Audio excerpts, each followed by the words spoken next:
Shalom. God is good all the time. Tuhan selalu baik setiap saat. He makes all things beautiful in its time. Dia membuat segala sesuatu itu menjadi indah pada waktunya masing-masing. Ada satu perintah Tuhan yang ada di surat Timotius, yang Paulus tulis kepada Timotius, dan itu juga menjadi dasar untuk kita, yang menunjukkan bahwa kita harus berdoa bagi para pembesar, bagi pemerintah di mana kita ada, bagi negeri di mana kita tinggal, bagi wilayah di mana kita berada, kita bekerja dan juga kita tinggal ya. Ada ayatnya juga di Perjanjian Lama, nanti akan kita lihat. Tapi sebelumnya kita nyanyikan dulu satu lagu nih ya, tentang kasih setia Tuhan ya.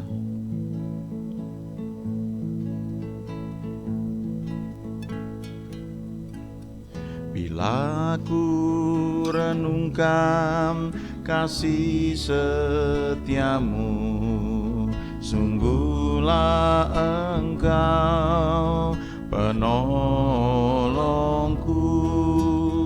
dan dalam naungan kepak sayap-Mu jiwaku bersorak memuji Engkau. Bila ku renungkan kasih setiamu, sungguhlah Engkau penolongku, dan dalam naungan kepak sayap-Mu jiwaku bersorak memuji Engkau.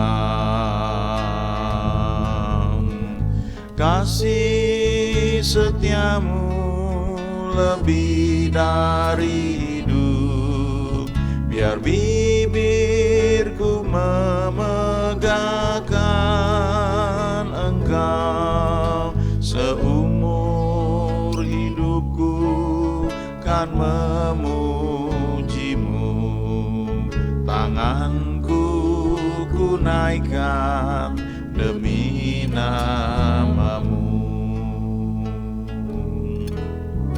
Bila ku renungkan kasih setiamu, sungguhlah Engkau penolongku,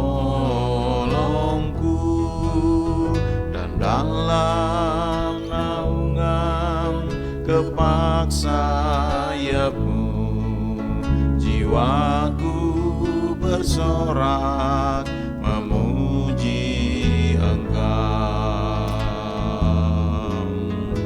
Kasih setiamu lebih dari hidup, biar bibirku memegahkan Engkau. Seumur hidupku kan memuji-Mu,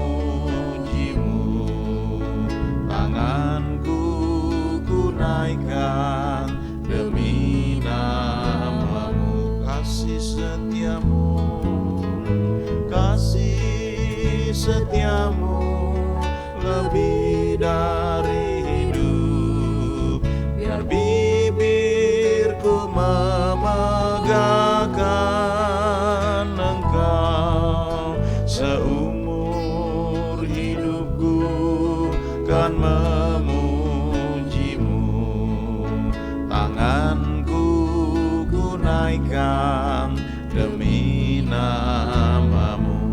Kasih setiamu, kasih setiamu lebih dari hidup, biar bibirku memegahkan Engkau. Seumur hidupku kan memuji-Mu, tanganku ku naikkan demi nama-Mu. Tanganku ku naikkan demi nama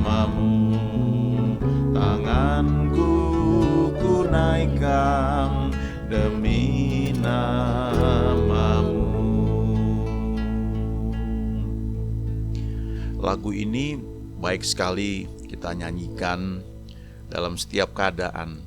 Juga waktu kita mengalami kesulitan, nampaknya yang kita doa ini kok belum terwujud, dan lingkungan atau daerah atau negeri di mana kita tinggal nampaknya menghadapi situasi yang sulit.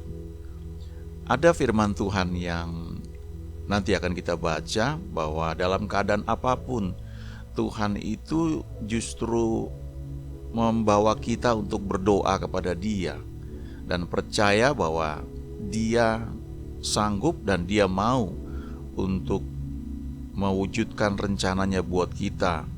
Dan rencananya itu adalah rencana yang baik, yang bagus ya. Jadi kita bisa pakai lagu ini salah satunya ya, yaitu merenungkan kasih setia Tuhan. Di saat kita menghadapi situasi yang sulit, kita bisa merenungkan kasih setia Tuhan. Kita melihat ke belakang bagaimana Dia telah menolong kita. Kalau kita pelajari sejarah bangsa Israel, waktu mereka berada di Mesir, mereka itu diperbudak dan mereka berseru kepada Tuhan, meminta supaya Tuhan menolong mereka. Lalu Tuhan bangkitkan Musa. Dan sebelum mereka keluar dari Mesir, ada 10 tulah yang terjadi di Mesir. Dan orang Israel melihat bahwa Tuhan membedakan mereka, Tuhan melindungi mereka, sehingga ketika akhirnya mereka keluar dari Mesir, mereka punya pengalaman bahwa Tuhan sudah menyertai mereka, menolong mereka. Mereka seharusnya sadar bahwa adalah kehendak Tuhan dan jawaban doa mereka sekian lama ketika mereka berhasil keluar dari Mesir. Tapi ketika mereka menghadapi kesulitan, mereka sempat mengeluh, kok jadi situasinya gak membaik, kan lebih baik tinggal di Mesir. Lalu mereka mulai bersungut-sungut, tapi Tuhan menolong mereka. Tuhan membelah Laut Merah, mereka bisa menyeberang. Itu mujizat yang luar biasa. Dan ketika sampai di seberang ya, mereka melihat orang Mesir mengejar mereka, tetapi kemudian laut kembali tertutup dan orang Mesir mati ditelan oleh laut. Orang Israel bersuka cita, mereka memuji Tuhan. Tapi kemudian mereka berjalan 3 hari lamanya tidak mendapat air ya. Kemudian begitu sampai di Marah, airnya pahit ya. Mereka mulai kecewa lagi ya, marah dan sebagainya. Dan itu terjadi berulang-ulang. Dalam kehidupan kita, kalau kita tidak hati-hati, kita bisa mengalami seperti itu. Sebenarnya waktu kita mengalami kesulitan, yang perlu kita lihat adalah coba renungkan kasih setia Tuhan. Lihat ke belakang, seberapa jauh Tuhan telah membawa kita. Dan kalau Dia sudah mulai pekerjaan baik di antara kita, maka Dia akan melanjutkannya, Dia akan meneruskannya. Renungkan kasih setia Tuhan, bagaimana Dia menjadi penolong kita. Dan kita bisa berkata dalam naungan kepak sayap-Mu Tuhan, aku bersorak memuji Engkau. Lalu kita boleh katakan, kasih setiamu lebih dari hidup, dan biarlah bibirku memegahkan Engkau. Seumur hidupku aku akan memuji-Mu, tanganku kunaikkan demi nama-Mu. Orang Israel dengan cepat melupakan mujizat kebaikan Tuhan dalam hidup mereka, sehingga berkali-kali mereka bersungut-sungut, mereka tidak percaya bahwa Tuhan telah menuntun mereka sejauh ini. Dan akhirnya ya sebagian besar dari mereka gak ada yang masuk tanah perjanjian ya.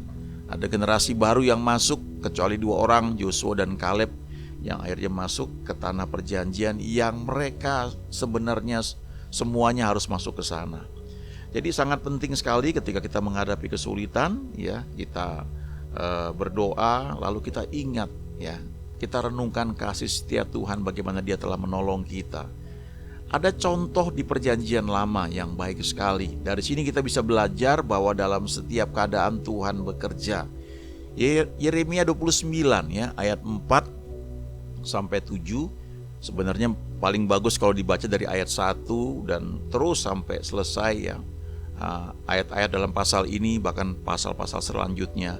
Tapi kali ini kita baca beberapa ayat ya, dari ayat 4. Ini adalah surat yang dikirimkan oleh Yeremia ya, kepada semua orang buangan yang ada di Babel.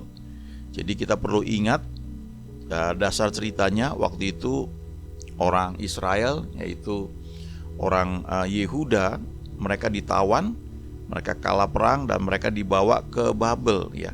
Waktu mereka dibawa ke Babel, banyak sekali dari mereka mereka ingin pulang kembali ke kampung halaman mereka.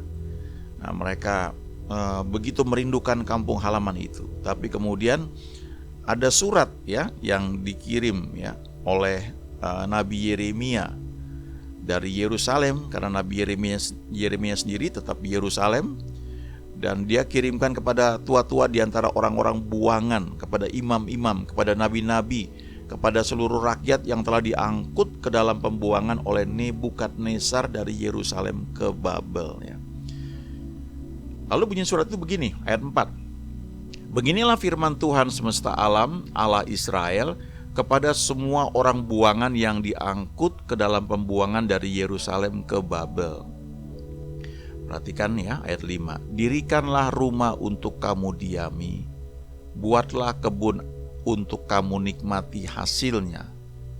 Ayat 6. Ambillah istri untuk memperanakan anak laki-laki dan perempuan, ambilkanlah istri bagi anakmu laki-laki dan carikanlah suami bagi anakmu perempuan, supaya mereka melahirkan anak laki-laki dan perempuan, agar di sana kamu bertambah banyak dan jangan berkurang.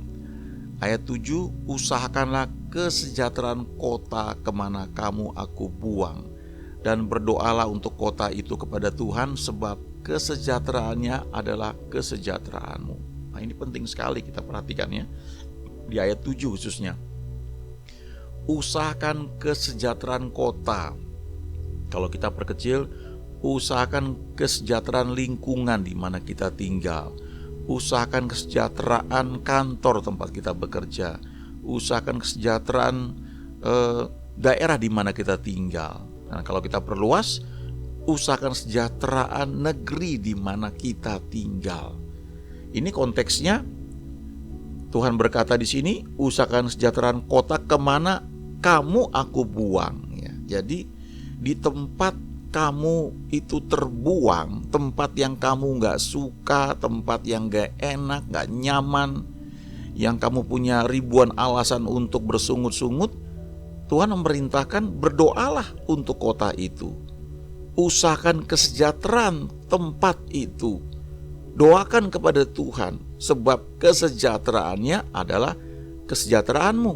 Jadi artinya tempat yang gak enak itu di mana kita berada, entah itu pekerjaan kita yang saat ini mungkin kurang nyaman dan kita ingin pindah, kita sedang berdoa mencari peluang baru, tapi sementara kita ada di situ, tempat tinggal kita, lingkungan di mana kita ada, kita doakan. Karena kalau tempat itu menjadi lebih baik, kita juga yang menikmatinya. Itu sebabnya sangat penting buat kita berdoa untuk kota, wilayah, provinsi di mana kita ada. Lebih luas lagi untuk negeri kita, untuk Indonesia. Surat Paulus kepada Timotius dikatakan bahwa naikkan doa ucapan syukur untuk para pembesar, untuk para pemimpin, untuk raja-raja. Itu bagian dari tanggung jawab kita di mana kita tinggal. Kita perlu berdoa untuk lingkungan kita. Sebab kalau lingkungan itu baik, kita pun juga menikmatinya. Kita gak bisa kita sendiri baik tapi lingkungan kita gak baik, karena itu akan mempengaruhi kita. Nah, ini sekali lagi konteksnya, ini orang-orang buangan. Mereka ingin pulang, ini bukan negeri mereka. Tapi toh Tuhan berkata, ayo berdoa untuk tempat itu, lingkungan itu. Bahkan dimulai dengan ayat 5, dirikan rumah untuk kamu diami. Kita yang percaya bahwa akhir zaman sudah dekat atau kita hidup di zaman akhir, dan kapan saja ada rapture, pengangkatan, kadang-kadang kita mungkin lupa kita mengabaikan bahwa sementara kita menantikan Tuhan datang, kita masih tinggal di dunia ini. Kita perlu mendirikan rumah, kita perlu membangun rumah. Karena kita nggak tahu kapan Tuhan datang. Tapi sementara itu kita menyiapkan semuanya. Karena kalau Tuhan belum datang, anak-anak kita menjadi semakin besar, dan tiba saatnya mereka untuk berkeluarga. Lalu mereka juga akan punya keluarga sendiri nantinya. Kita belum tahu Tuhan kapan akan datang. Kita perlu untuk membangun rumah, untuk tempat tinggal nyaman, kita bisa menikmatinya. Ini firman Tuhan. Padahalnya dikatakan di sini untuk orang-orang buangan, di mana bukan tempat tinggal mereka. Dan tidak hanya itu, buatlah kebun untuk kamu nikmati hasilnya. Jadi buat satu hal, usaha atau apapun yang kamu sendiri bisa nikmati hasilnya. Lalu ayat 6, bagi yang belum menikah, ya cari pasangan, cari istri. Kemudian bagi yang sudah punya anak-anak yang sudah cukup dewasa, ayo siapkan untuk mantu, ya. Baik bagi anak laki-laki atau anak-anak perempuan. Kemudian dikatakan supaya mereka melahirkan anak laki-laki dan perempuan, agar di sana kamu bertambah banyak dan jangan berkurang. Ya, padahal mereka tawanan loh ya. Dibilang jangan berkurang, kamu harus bertambah. Nah, kalau kita bisa ubah artinya, maksudnya adalah agar pengaruh kamu di sana bertambah banyak. Maksudnya kalau kamu punya nilai-nilai yang baik dalam kehidupan, kamu bisa tularkan itu, dan itu akan membuat tempat tinggal kamu, kota kamu, perusahaan tempat kamu bekerja itu menjadi lebih baik. Jadi ini perintah Tuhan ya. Kemudian kita lihat ayat 11 sampai dengan ayat 14. Ayat 11 ini paling sering mungkin kita dengar ya. Dikatakan bahwa sebab aku ini mengetahui rancangan-rancangan apa yang ada padaku mengenai kamu. Demikianlah firman Tuhan, yaitu rancangan damai sejahtera dan bukan rancangan kecelakaan, untuk memberikan kepadamu hari depan yang penuh harapan. Kadang-kadang kita dengar ayat ini, bahwa Tuhan punya rancangan yang indah, yang baik ya. Bertahun-tahun yang lalu saya dikasih tahu ayat ini, dan saya berusaha untuk hafal dan memperkatakannya dan mempercayainya. Tapi butuh waktu lebih lama buat saya untuk mengerti bahwa ayat ini konteksnya adalah untuk orang-orang buangan. Jadi orang-orang yang punya masa depan secara logika itu nggak ada. Orang-orang tawanan, orang-orang buangan. Ya, bukan di tempat yang nyaman seperti kita mungkin ada saat ini ya. Kita tinggal di negeri kita, atau kita bekerja di perusahaan yang memang kita suka ya. Mungkin sebagian belum seperti itu, tapi kalau kita lihat Yeremia 29 ayat 11 ini konteksnya untuk tawanan. Orang-orang yang kerja mungkin gak dikasih upah karena mereka tawanan. Ada ayatnya di Mazmur ya, bagaimana diceritakan mereka begitu merindukan kampung halaman mereka. Dan mereka seringkali diminta untuk nyanyikan lagu-lagu pujian yang orang-orang di Babel tahu bahwa ini orang-orang ini hebat kalau nyanyi. Dan mereka mengeluh, mereka bilang bagaimana mungkin kami nyanyikan pujian di negeri yang asing ya. Dari ayat ini ada lagu yang terkenal dulu ya, dibuat By the Rivers of Babylon ya. Itu sebenarnya konteksnya ketika orang-orang Israel itu, orang-orang Yehuda itu dalam pembuangan. Mereka merindukan kampung halaman mereka. Tapi dalam situasi seperti itu Tuhan bilang, aku tahu rancangan apa yang ada padaku mengenai kamu. Dan itu rancangan damai sejahtera dan bukan rancangan kecelakaan, untuk memberikan kepadamu hari depan yang penuh harapan. Kenal Tuhan dan percaya pada Tuhan, lalu mempercayakan hidup kita pada Tuhan, itu luar biasa dahsyatnya. Saya cukup kenal beberapa orang yang masa lalunya mungkin kelihatannya nggak baik ya. Ada orang-orang yang kalau kita baca di banyak sejarah ya, hamba-hamba Tuhan yang dipakai Tuhan, kadang-kadang mereka itu berasal dari keluarga yang broken ya, broken home. Ada yang dari panti asuhan ya, orang tuanya nggak jelas di mana. Ada yang kelahirnya tidak diinginkan, tapi toh mereka kenal Tuhan. Dan hari ini saya melihat mereka ada dalam rencana Tuhan. Mereka mendapatkan hal-hal yang banyak orang mungkin dambakan, dan mereka dapat karena mereka kenal Tuhan. Mereka belajar percaya bahwa Tuhan punya rancangan yang indah buat mereka, buat kita semua.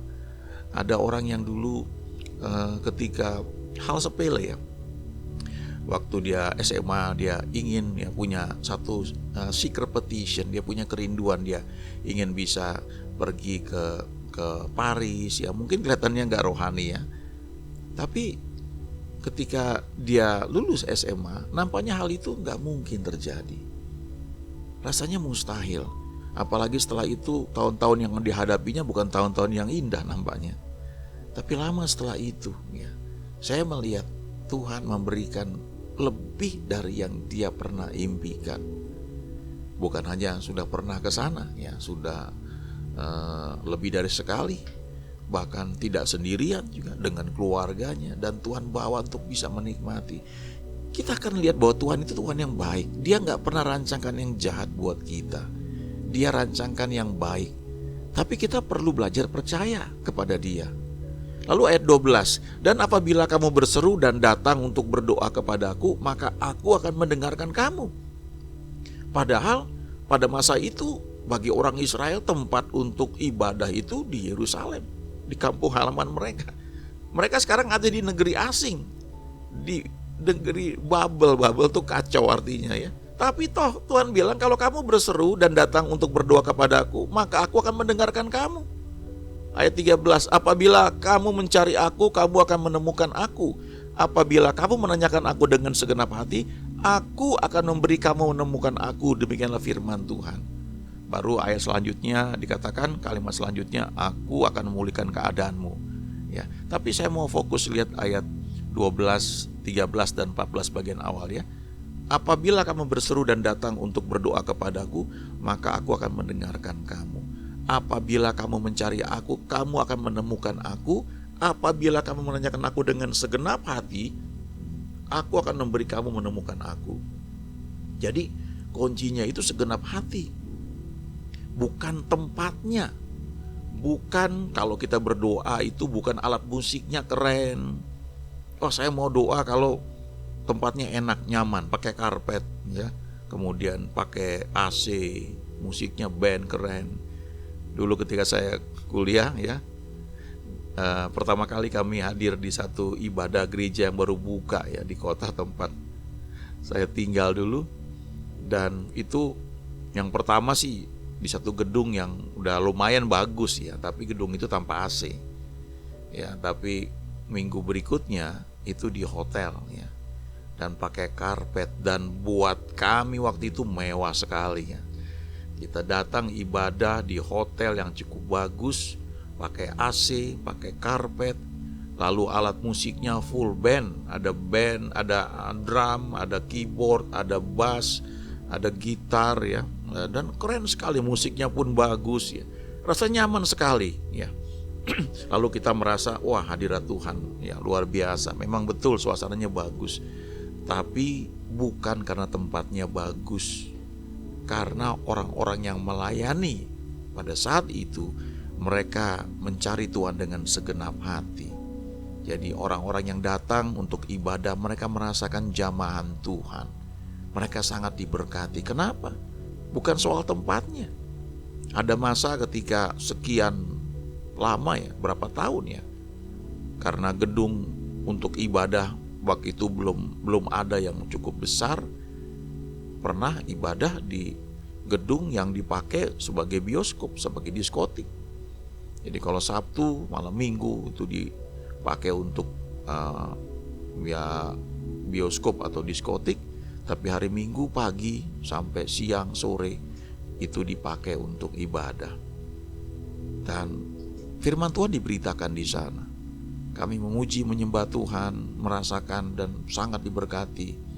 Jadi bukan soal tempat ya. Bagaimana kita dengan segenap hati untuk mencari Tuhan. Maka Tuhan bilang, aku akan memberi kamu menemukan aku. Nah, di antara orang-orang buangan ini kalau kita pelajari, ada orang yang namanya Daniel ya. Daniel, Sadrah, Mesah, Abednego. Mereka juga orang buangan. Kita bisa baca itu di Daniel pasal 1 ya. Mereka termasuk orang-orang yang dibuang. Dan mereka juga mengalami situasi yang gak enak. Mereka tawanan, mereka mesti sekolah, bahkan belajar bahasa tulisan orang Kasdim.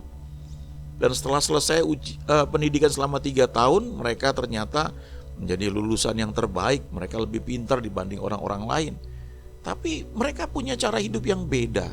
Kalau kita pelajari bagaimana Daniel, Sadrah, Mesah, Abednego konsisten untuk menjaga pola makan mereka sesuai apa yang mereka percayai sebagai bagian ibadah mereka kepada Tuhan. Mereka mengalami masa-masa sulit.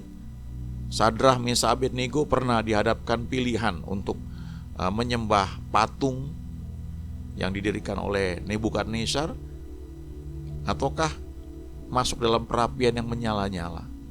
Dan mereka dengan berani berkata, jika Allah yang kami puja sanggup melepaskan kami, maka Ia akan melepaskan kami dari perapian yang menyala-nyala itu. Tapi seandainya tidak, kami tetap tidak akan menyembah patung yang didirikan itu. Mereka mesti masuk perapian yang menyala-nyala. Tapi Alkitab mencatat ketika mereka masuk, mereka tidak terbakar. Ya, bau hangus pun tidak ada. Dan itu membuat Raja Nebukadnezar memuji, mengakui bagaimana Allah yang mereka sembah itu adalah Allah yang luar biasa. Daniel juga mengalami ada masa ketika dia mesti masuk gua singa. Ketika orang-orang berusaha menjebak dia dalam pekerjaan, gak berhasil. Mereka cari alasan supaya bisa menjebak Daniel dalam hal ibadahnya. Tapi Daniel tetap setia menyembah Tuhan, berdoa kepada Tuhan. Dan waktu Daniel lolos dari gua singa, Raja Darius mengakui bahwa Allah yang Daniel sembah adalah Allah yang luar biasa. Lalu keluar peraturan, dilarang mengganggu ibadahnya Daniel. Dan seluruh orang mesti takut kepada Allah yang Daniel sembah. Bayangkan, itu luar biasa sekali. Dan kalau kita baca ya di kitab Daniel pasal 9, pasal 10, pasal 11, kita akan melihat bahwa Daniel itu tidak hanya berdoa menyembah Tuhan, tapi dia mencari Tuhan. Lalu dia mempelajari ada 70 tahun. Karena kalau kita baca Yeremia pasal 29 ini, setelah ayat 7 ada ayat 8, ayat 9, ayat 10, kita akan melihat bahwa Daniel ada kata 70 tahun ya yang harus dilalui. Lalu Daniel memperhatikan hal itu. Jadi Daniel ini bukan hanya orang yang berdoa saja, tapi kalau konteks sekarang dia baca firman juga. Dia lihat, ya, dia cari tuntunan Tuhan. Bagaimana nih masa depan bangsaku ini? Dia berdoa sungguh-sungguh, padahal dia orang yang bekerja. Dia bukan full timer, dia bukan pendeta ya. Tapi banyak hamba Tuhan percaya bahwa orang-orang Majus yang datang ketika Yesus lahir itu adalah orang-orang pandai. Kemungkinan besar mereka adalah keturunan dari orang-orang bijak yang pernah ada di Babel, di mana Daniel sebagai kepala orang-orang bijak di sana, orang-orang berilmu. Hebat sekali. Kita belajar di sini, kita perlu berdoa buat negeri di mana kita berada. Saat ini situasi yang sulit, kita berdoa, kita percaya kita akan lalui ini semua. Tidak hanya masa pandemi ini akan berakhir, tapi kita juga bisa melalui tantangan ekonomi yang dihadapi bersama. Kita berdoa karena firman Tuhan mengatakan kita perlu berdoa tempat di mana kita ada, supaya kesejahteraan yang akan datang ketika kita berdoa dan terus terpelihara itu juga menjadi kesejahteraan yang bisa kita nikmati. Oke, kita berdoa ya. Sebelumnya kita nyanyikan lagi lagu ini ya, refnya saja. Kasih setiamu lebih dari hidup, biar bibirku memegahkan Engkau. Seumur hidupku kan memujimu, tanganku ku naikkan demi namamu. Kasih setiamu, kasih setiamu lebih dari hidup, biar bibirku memegahkan Engkau. Seumur hidupku kan memujimu, tanganku ku naikkan demi namamu. Tanganku ku naikkan demi namamu. Tanganku ku naikkan demi namamu.